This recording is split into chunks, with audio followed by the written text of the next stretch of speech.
एक छोटे से शहर में एक लड़का रहता था, नैतिक। नैतिक की एक ही ख्वाहिश थी, कुछ बड़ा करना, अपने परिवार का नाम रोशन करना। लेकिन एक दिक्कत हमेशा उसके रास्ते में खड़ी रहती थी, टाइम की कमी। हर दिन सुबह से शाम स्कूल, होमवर्क, घर के काम और फिर रात होते ही थकान। नैतिक अक्सर कह देता, मेरे पास टाइम ही नहीं है, मैं क्या कर सकता हूं। लेकिन एक दिन उसकी जिंदगी बदलने वाली थी। पहला मोड़, एक सुबह नैतिक अपने मोहल्ले के पार्क में टहलते हुए एक बुजुर्ग को देखता है। सफेद दाढ़ी, आंखों में चमक और हाथ में एक किताब। बुजुर्ग ने पूछा, बेटा क्या सोच रहा है? नैतिक ने बिना हिचक कहा, मैं बहुत कुछ करना चाहता हूं, पर टाइम नहीं मिलता।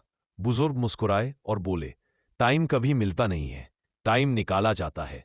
जो टाइम को कंट्रोल करता है वो अपनी किस्मत को भी कंट्रोल करता है, वही जिंदगी को कंट्रोल करता है। नैतिक को बात तो समझ आई, पर भरोसा नहीं हुआ। उसने पूछा, कैसे?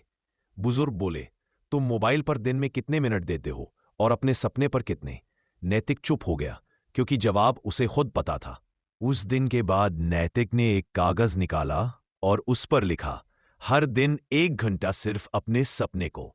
शुरुआत आसान नहीं थी, कभी नींद आती, कभी मन नहीं करता, लेकिन बुजुर्ग की बात उसके कानों में गूंजती रहती, टाइम निकाला जाता है।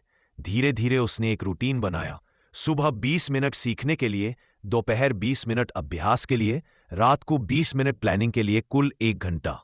लेकिन इसी 1 घंटे ने उसकी पूरी दिशा बदल दी। तीसरा मोड़, नतीजा 3 महीने बीत गए।